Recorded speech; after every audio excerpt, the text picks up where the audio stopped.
2026 May മാസത്തിലോ April മാസത്തിലോ നടക്കുന്ന തിരഞ്ഞെടുപ്പ് കേരള രാഷ്ട്രീയത്തിൻ്റെ തലവര മാറ്റുന്ന തിരഞ്ഞെടുപ്പാണ്.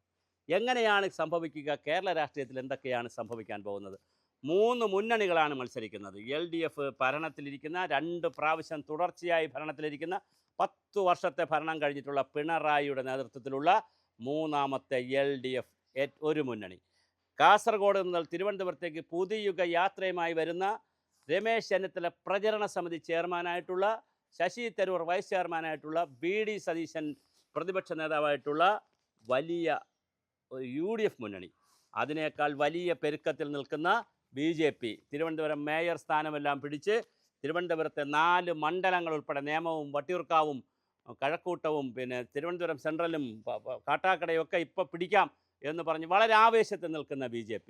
ഇതിനിടയിൽ കേരള രാഷ്ട്രീയത്തിന് എന്ത് സംഭവിക്കും 2026? എന്തായാലും ശരിയാണ്, കേരള രാഷ്ട്രീയത്തിൽ ചില വലിയ മാറ്റങ്ങൾ ഉണ്ടാക്കുന്ന തിരഞ്ഞെടുപ്പായിരിക്കും.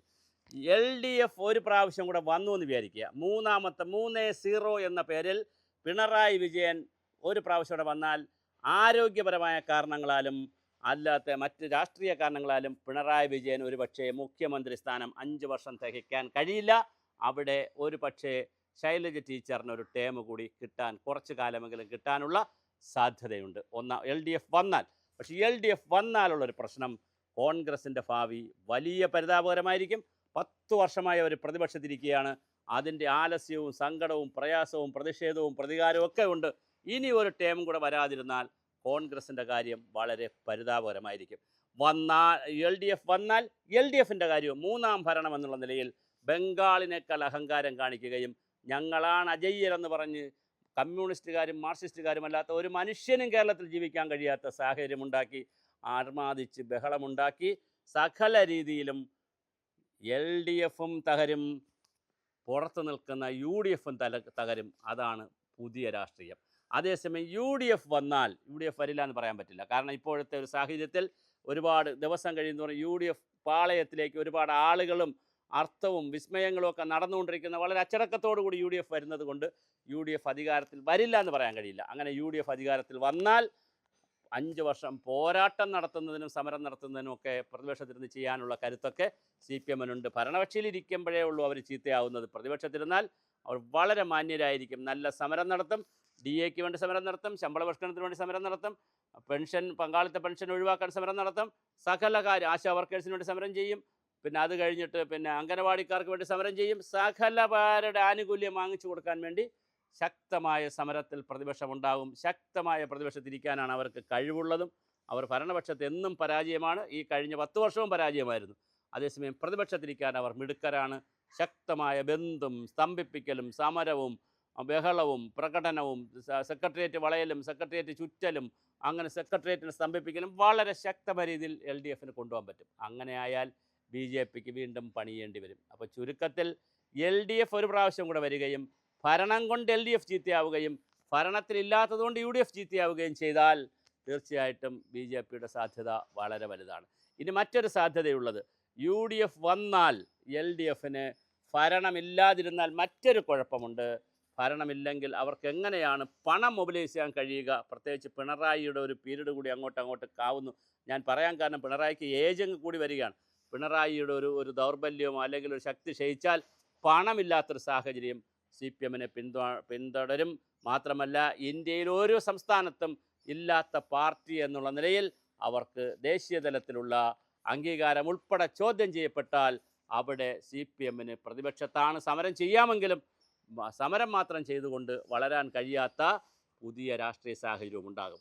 BJPയെ സംബന്ധിച്ചിടത്തോളം 5 മുതൽ 10 വരെ സീറ്റ് പിടിക്കുക. അവർ ഇപ്രാവശ്യം അവർ ഭരണപക്ഷത്തിനോ പ്രതിപക്ഷത്തിനോ വേണ്ടിയിട്ടല്ല, 2031 എങ്ങനെ അവർക്ക് മുഖ്യ പ്രതിപക്ഷമാകാം, 36 എങ്ങനെ ഭരണപക്ഷത്തെത്താമെന്നുള്ള ഒരു 10 വർഷത്തെ ഒരു മാൻഡേറ്റ് ഇട്ടുള്ള പ്രവർത്തനമാണ് BJPയുടെ ക്യാമ്പിൽ നടക്കുന്നത്. പക്ഷേ CPMനെ സംബന്ധിച്ചിടത്തോളം അധികാരത്തിൽ വന്നാൽ അതോടുകൂടി CPMൻ്റെ കഥ കഴിയും. കാരണം അവർ തന്നെ സ്വയം കുഴിക്കും, അവർ സ്വയം ഇല്ലാതാക്കും, പിന്നെ ഒരു കാലത്തും വരാത്ത രീതിയിലേക്ക് മാറും.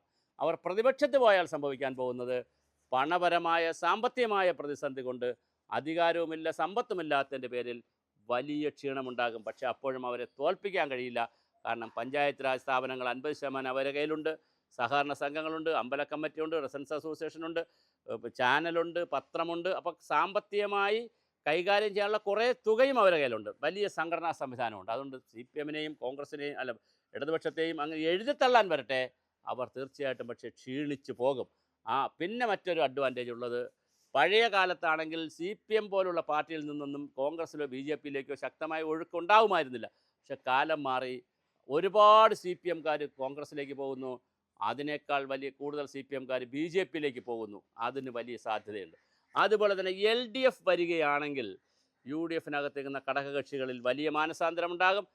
UDF വരികയാണെങ്കിൽ LDF-ലുള്ള ജോസ് കെ മാണി അടക്കമുള്ളവർക്ക് വലിയ മാനസാന്തരമുണ്ടാകും. അപ്പോൾ കേരള രാഷ്ട്രീയത്തിൽ കേവലം ഒരു തിരഞ്ഞെടുപ്പ് മാറ്റമല്ല, അല്ലെങ്കിൽ 5 വർഷത്തേക്ക് നടക്കുന്ന ഒരു മുന്നണി മാറി അടുത്ത മുന്നണി വരലോ, അല്ലെങ്കിൽ അതേ മുന്നണി തന്നെ ഭരിക്കുന്ന ഇടത് മുന്നണി തന്നെ തുടർച്ചയായി വരലോ, ഇടത് മുന്നണി മാറി UDF മുന്നണി വരലോ അല്ല കേരളത്തിൽ സംഭവിക്കുന്നത്.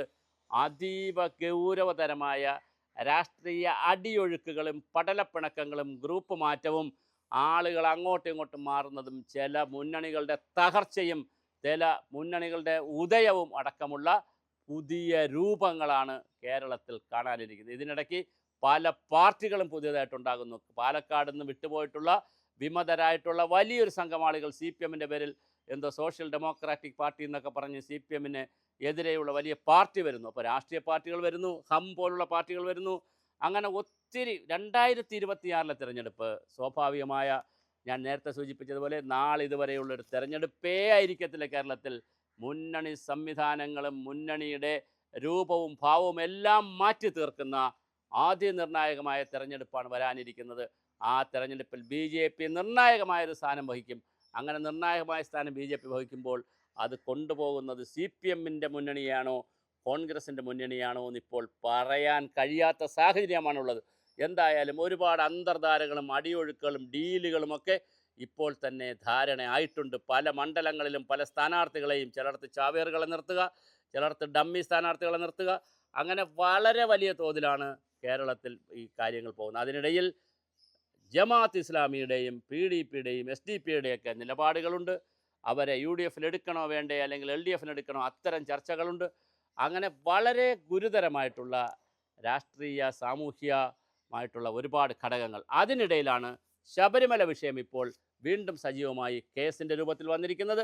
അങ്ങനെ കേസിൻ്റെ രൂപത്തിൽ കോടതിയിൽ വരുമ്പോൾ NSS എന്ത് നിലപാടെടുക്കും, സർക്കാർ എന്ത് നിലപാടെടുക്കും, SNDP എന്ത് നിലപാടെടുക്കും, ഇതും കേരള രാഷ്ട്രീയത്തെ വരുന്ന തെരഞ്ഞെടുപ്പിനെ വരിഞ്ഞു മുറുക്കാൻ പോകുന്ന വലിയ പ്രതിസന്ധിയാണ്. അപ്പോൾ എന്താണ് ഇവിടെ സംഭവിക്കുകയെന്ന് കാത്തിരുന്ന് കാണാം. ഏത് മുന്നണി ഭരണം കൊണ്ട്, ഒരിക്കൽ കൂടി ഭരണം വന്നുകൊണ്ട് LDF ഇല്ലാതാകുമോ, പ്രതിപക്ഷത്തിരുന്നുകൊണ്ട് LDF ഇല്ലാതാകുമോ, UDF ഭരണത്തിൽ വന്ന് അവർ മെച്ചപ്പെടുമോ, UDF പ്രതിപക്ഷത്തിരുന്നവർ നശിക്കുമോ, ഇല്ലാതാകുമോ, അതോ ഭരണപക്ഷത്ത് വന്നില്ലെങ്കിലും നില മെച്ചപ്പെടുത്തി BJP വല്ലാതെ മുന്നേറി ഭാവി കണ്ടുകൊണ്ട് മുന്നോട്ട് പോകുമോ, എന്താണ് സംഭവിക്കുകയെന്ന് കേരള സമൂഹം തീരുമാനിക്കട്ടെ. എന്തായാലും ഒരു കാര്യം ഉറപ്പാണ്, നാളിതുവരെയുള്ള രാഷ്ട്രീയ അടിയൊഴുകൾക്ക് അപ്പുറമുള്ള വല്ലാത്ത ഒരു സുനാമി ആയിരിക്കും 2026 തെരഞ്ഞെടുപ്പിനെ തുടർന്ന് ഉണ്ടാകാൻ പോകുന്ന അനുരണനങ്ങളുടെ ഭൂകമ്പങ്ങൾ.